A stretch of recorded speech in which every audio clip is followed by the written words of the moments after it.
Welcome to the Healing Trauma and CPTSD podcast. I'm your host, Monique Coven. I'm a certified trauma recovery coach, and this podcast is all about hope and recovery.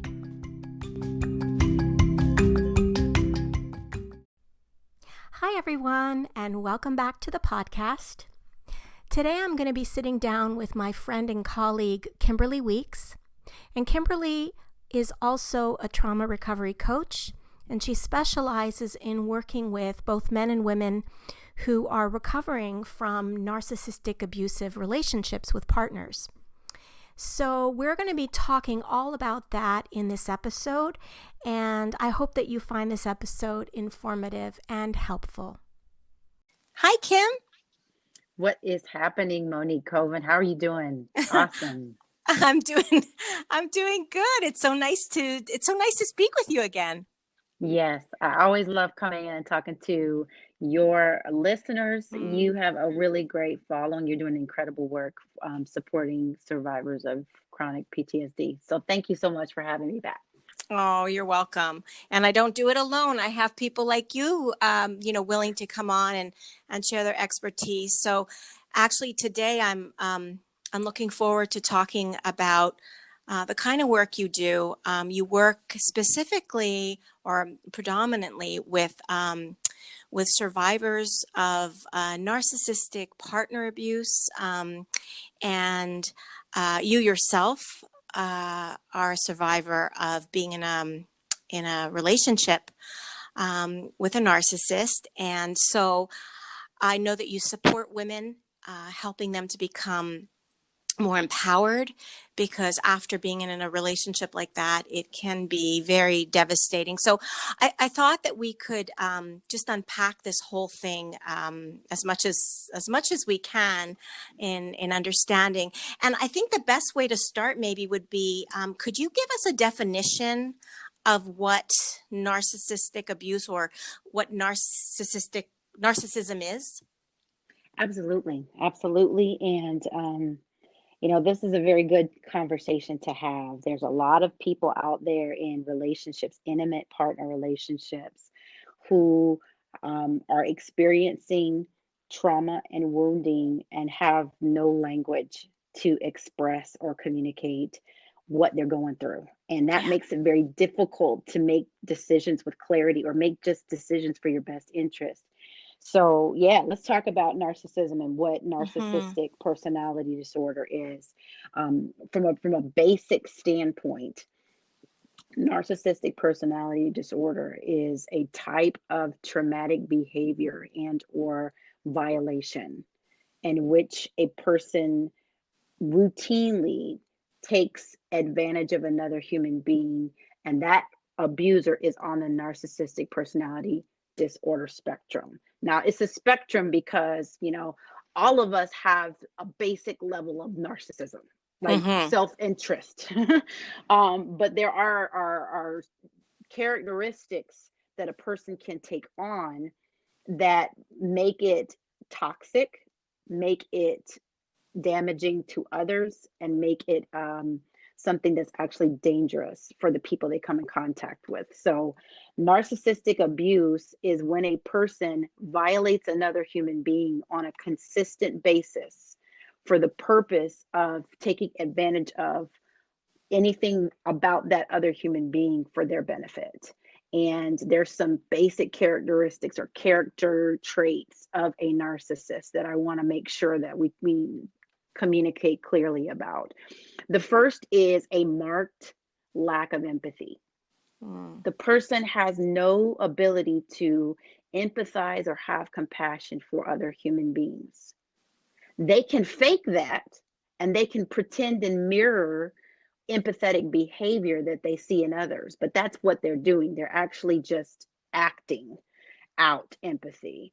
True empathy is when you are willing to be sacrificial of yourself for the benefit of another person. That narcissist does not have the capacity to have empathy for another person. The second thing that narcissists, as part of their character is a grandiose sense of self-importance.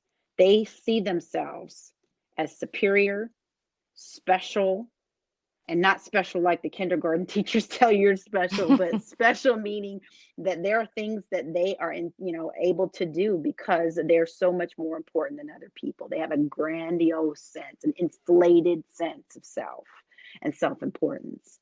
And that leads into kind of the third characteristic. They have a really high level of entitlement because of that grandiose sense of self. They feel they're entitled to do whatever they want to whomever they want with absolutely no consequence. And everyone is there at their disposal and for their benefit. And it's a very exploitative type of character that narcissists take on. There's some others that are similar: self-centeredness, an egotistical or no regard for other people. The person will have a lot of shallow communication that's crafted towards your desires, meaning they're really like studying you when you Mm-hmm. communicate. They're casing you, kind of like a robber would case a house, and they are going to mirror back or communicate back everything you say that you want, and be that thing for you or that person for you. So in that way, it's shallow because they're not offering anything of in depth from the inside of them. Some people would Mm. call them attention harlots or attention whores. They're the people in the room that they're not comfortable with anybody else having attention. They want to be the center of attention wherever they go. And they'll do that with their looks, their money, their materialistic things, education. There's all types of different kinds of narcissists or flavors of narcissists that we could get into. That might be a good second conversation at some point. But they are Mm-hmm. definitely, out for to be the center of attention. They're also frauds. I call them con artists, imposters. They are a person in public, and then they are a different person in private. They are a completely sham of a person, and complete imposters for what they put themselves or present themselves out to be. They're also extremely controlling. They can be very restless, meaning they can't sit still, they can't be still, they're uncomfortable without having a lot of activities in their schedule constantly, because that would force them to sit with themselves. So you'll find that narcissists are restless people. Go ahead, you were going to Let's, say something. yeah, I was just thinking, so, I mean, we're hearing you're describing all of these traits, and Mhm. I'm thinking in my mind, well, nobody would want to be with someone like that. So naturally, as you were describing, they're studying you, they're Mhm. figuring out kind of like, what do you want to hear?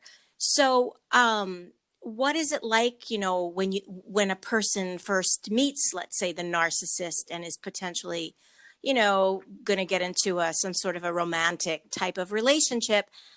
how are they how are they in the relationship? Like, why do people fall for, I is what love I'm this. trying to say. I love this question because Yeah. as I'm describing these characteristics, as I'm saying this person's totally irresponsible.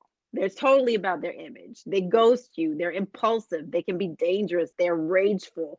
They want all this center of attention. It doesn't sound like a very attractive package, does it? No, sounds like you're going to run the other way. Sounds like you're going to run the other way. And that is why, in many instances, what character traits I'm describing to you are not character traits that you are going to see in a person when they first meet you. When they first meet you, they are going to present you with a um, ideal, almost Prince Charming like, or charismatic, personality.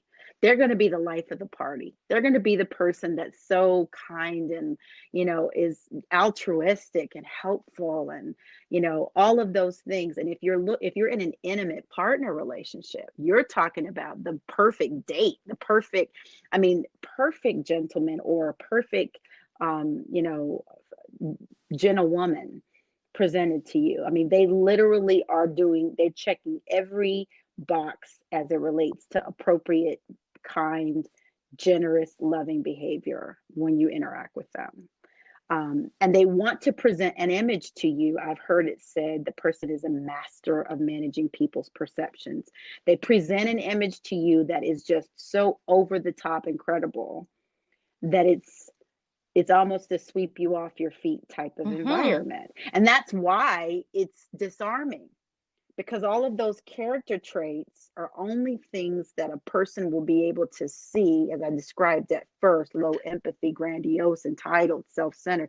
You're not going to see that side of the narcissist if Mm. you are not in a very close relationship with them.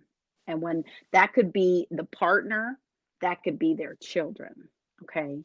That could be somebody in their family system. You have to see that person over a long period of time in order to see those character traits reveal themselves. They call it the mask slipping, okay? You would have to be around them for a long time to see their mask slip, their image slip in front of you. For the untrained person, or the person who has had no experience with them, it can be almost, impossible to believe that the person isn't Mm-hmm. the ideal person that they're presenting to you. They're very, very good at acting this out. I'm just thinking that we see in movies, Mm-hmm. the way that Prince Charming sweeps someone off their feet, and it's like, of course, the woman or the man who's going to meet this person, they're going to think, oh my goodness, like I have found the man or woman of my dreams, Exactly. just like in the movies. Exactly. I call it the Disneyfication of society. We've created this ideal image. I actually had, when I was, on a date, the person tell me who their dream girl was. And there are people that have built up in their minds this ultra superhuman fantasy of a person, and that is what the narcissist will present to whomever they're trying to um, attach to for the purpose of exploiting them. It's quite fascinating, to be honest with you, and that's what makes it so. I guess the right word is diabolical, Mm. because these character traits that you can only see if you're close to the person, that you can only see if you're in the family system with the person, is what they show to people in their private life.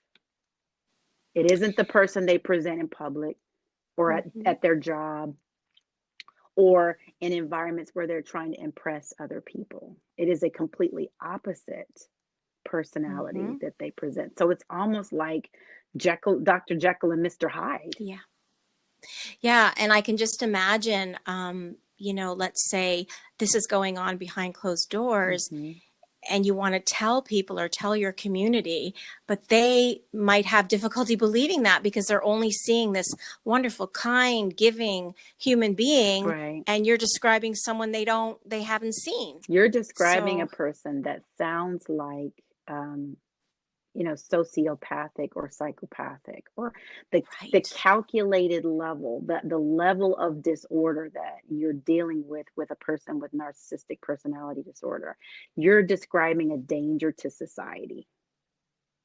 And Yeah. it's an interesting point, because there's some different components, or I guess different parts of the narcissistic abuse cycle, that I think are important for your listeners to hear about, because without the understanding of that cycle, it is very easy to be entrapped in it, and a lot worse or more difficult to get out of. So your question, begs the question to me. Okay, so how in the world do these people see this person as such an incredible person, and yet the other parts of the person are, withheld for privacy of, their intimate partners or their families. So the first part of the abuse cycle for narcissistic abuse survivors is the idealized phase. This is where everybody in public is. They're in the ideal person is being presented to them. And in kind, the person who is, being cased, or, trying to be attracted by the narcissist, will be idolized as well. They will be given lots of time, attention, interest. This is like, again, Prince Charming, gifts, all kinds of expressions of love. We call it love bombing. I mean, just this over the top, presenting of the perfect person to you.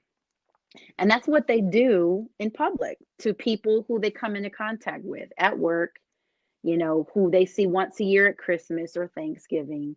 They present that ideal person, and they Mm-hmm. also pour that idealization onto the person they're trying to be in a relationship with. That's the first phase of the abuse cycle. And what happens in that part is it will bond the abuser or the narcissist to their victim, because it Mm-hmm. comes along with not just these love expressions materialistically and time and attention, but often it's a very fast paced, fast moving part of the relationship that includes, sex and excitement and trips and all the rest of this stuff. And you're completely Mm-hmm. swept off your feet. We know just from being trauma recovery coaches that, anytime you have sex with somebody and you're releasing oxytocin, that's called the love hormone, it actually causes a very deep bond with the person if you have it on a repeated basis. So this person becomes in like a total Casanova to create that cocktail in your body and bond you quickly to them as a person. That's the first phase, Mm-hmm. idolizing them, the idolize phase. The next phase of narcissistic abuse is the devaluation phase. Sense of the relationship, they start eroding and tearing it down in the devaluation stage.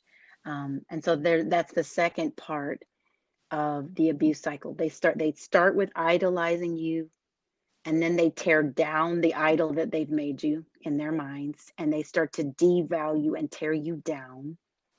And then it moves into the third phase of the abuse cycle, which is the discard phase of the abuse cycle. And they will literally abandon the whole life that they have built with you, they've created with you. And it is a very devastating part of the abuse cycle. It truly is. And most clients will come to me in the discard phase of the abuse cycle because um, their whole minds are just completely turned around, and they have no idea what's going on, and are looking for answers. They're looking for help. I mean, this is just so. I mean, I've worked with some women myself who have been in relationships with with partners who have narcissistic tendencies to different degrees. Some really, really bad, and I hear everything that you're saying about the devaluing Mm-hmm. when, at one point they were Prince Charming, the crazy making and questioning, Mm-hmm. and so, what we want to talk about here, and always what I hope to do is offer hope, because when we hear things like this, you just get a sense of like dread, like, oh my goodness. So you work with women like this. What can you speak to us about healing and hope and recovery and empowerment? And how does someone start to move away from this type of relationship? I love that question. I do. And I think that that's one of the beautiful parts of being able to take experiences that you've had and support other survivors. That's one of the reasons why I think it's important. Um, Even listening to the content that we've, discussed today, a part of you moving away or beginning to move away is understanding what you're dealing with. Most survivors of narcissistic abuse come for answers. They start reading books and blogs and podcasts and all of those types of Mm-hmm. things, and going to counselors because they have no understanding of what happened between that love bombing phase and being discarded like a Mm-hmm. piece of trash, or abandoned completely. A lot of these people have had children. They've been in relationships 10, 20, some people 30 years. They've built a life and put their trust in that person. And it's like the rug has been pulled from underneath them.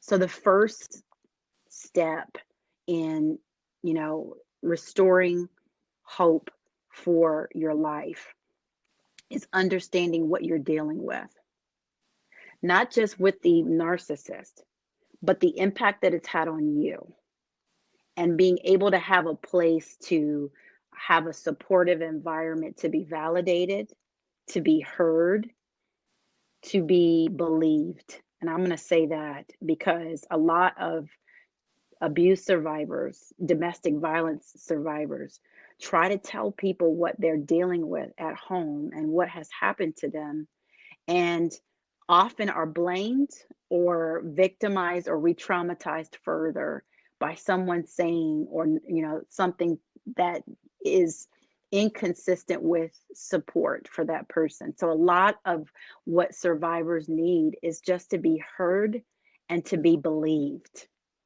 This is, as I've described it today, it's almost like a movie. It's almost like a Law and Order SVU type of situation. It's almost unbelievable. Mm-hmm. So for an abuse victim to come to a person, and a family member, a loved person, a friend, or someone close to them, and say, here's what's happening to me, and have their story or account called into question, or minimized, Mm-hmm. or not believed, or turned around to make it their fault, is devastating.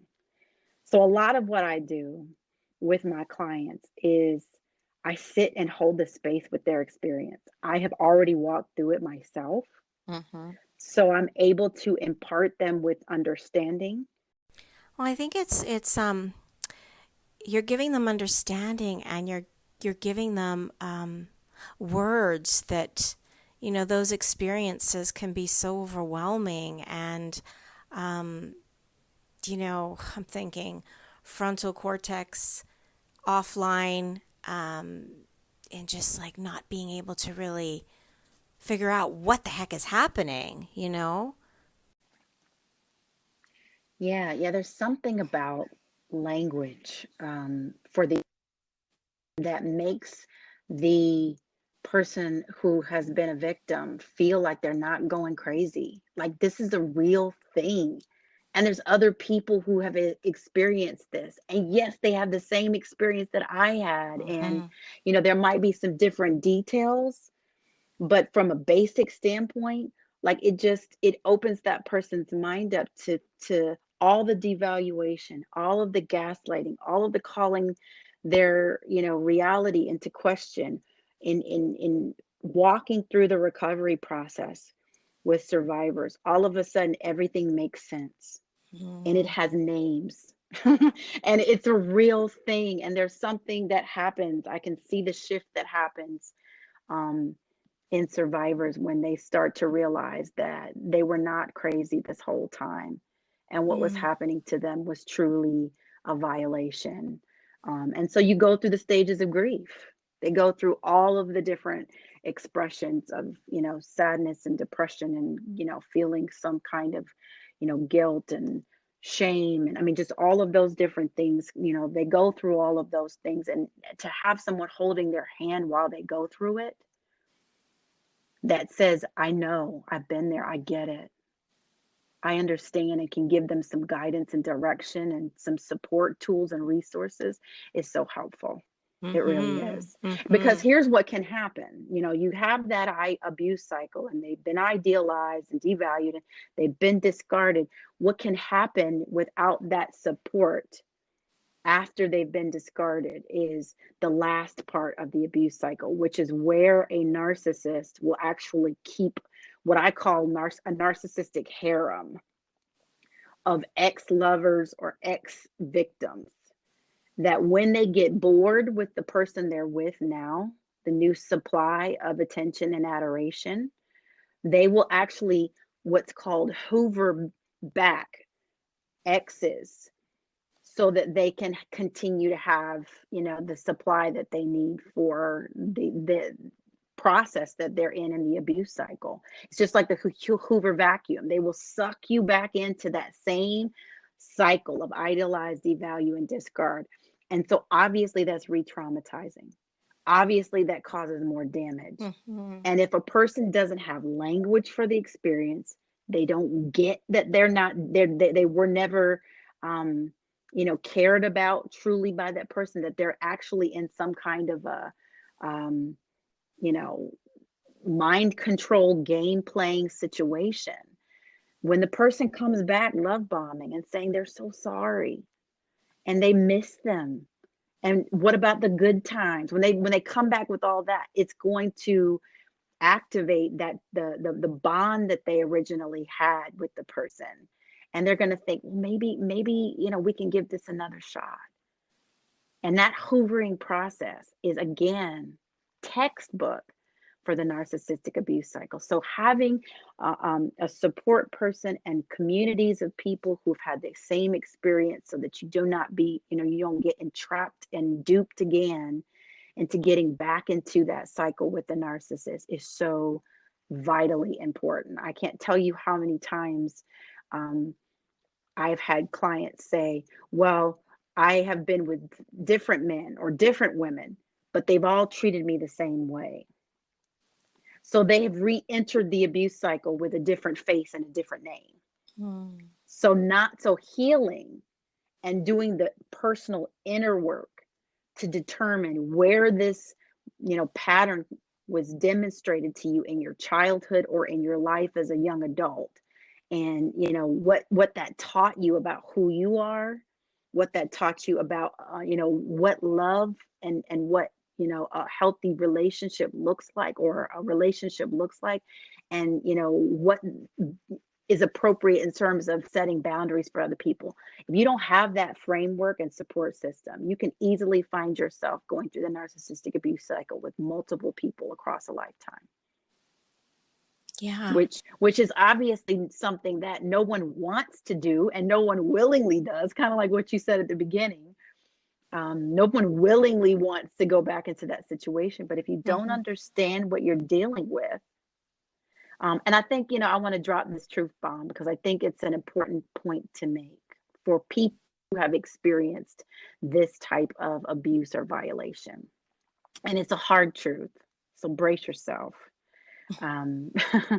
But there has to become a point when a person accepts that the narcissist never loved them,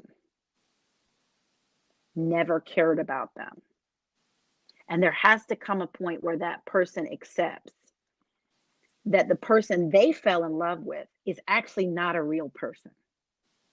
They fell in love with the character, that the role that person was playing, the false self that was presented to them.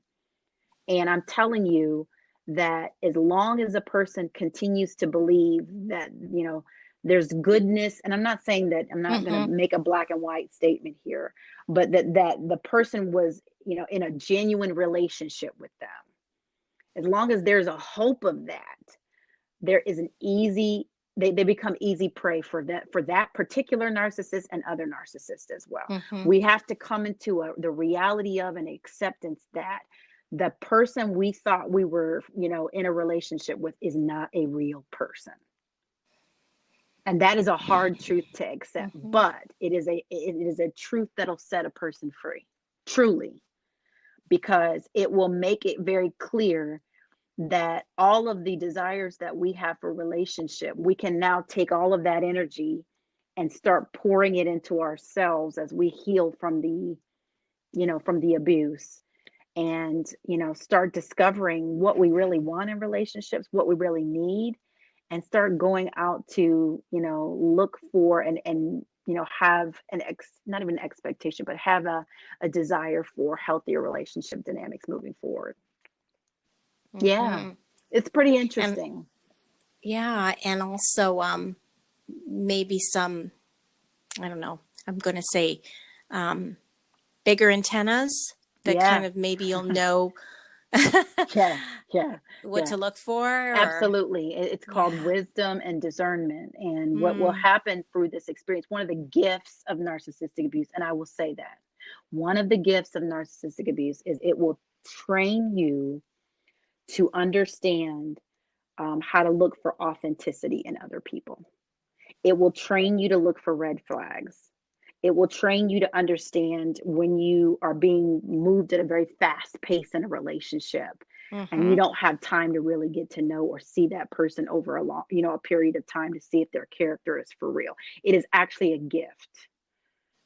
because it will teach you how valuable on the inside of you is, how Mm, valuable the treasure your heart is, and it will cause you to guard it with a lot more diligence. That's the truth. That is absolutely, it'll put your antennas up. And the point of doing the work and the recovery work and the healing work is so that you don't, wall yourself up so strongly that you don't, have the courage again to step into getting into an intimate partner relationship again. Yes, it takes time to heal. Yes, you need to spend some time with yourself to rediscover who you are. But not everybody out there behaves this way. And I think that it's an important thing to note that if you do the personal work, then you'll know what you need and what you want out of relationship dynamics so that you right. can identify that in other people. Yeah, yeah, That's good. yeah, that's really good. Well, so tell us, Kim, if people want to find out more about your work or get in touch with you, how can they find you? If they want to find out more about, anything that has to do with narcissistic abuse recovery, they can look me up on my website at thenarcissisticabusecoach.com. I am also on that same handle at Facebook and Instagram. And I'm actually in the process right now of building out a new recovery community, an academy for relational abuse survivors. I can't wait to launch it. It's going to be the Kimberly Weeks Freedom Academy, and should be launching shortly. But it'll be a place for survivors to have a support group, as well as trauma informed coaching and teaching and training, um, and the ability to get resources and tools to help them in their recovery process. So I can't wait to launch it, and I'm looking forward to, um, you know, other survivors having a community and a tribe of people who understand it and get it so that Yeah. they don't feel alone as they're going through this recovery process. Oh, that's awesome, Kim. So thanks again for being with us. Absolutely. Thank you so much, Monique. Have a great one. Trauma healing and recovery starts to happen in the context of a safe, attuned, and empathetic relationship. To find out more about my trauma recovery coaching options, you could reach me on my website at www.cptsdcoach.com. You can also visit me on Instagram and Facebook at cptsdcoach.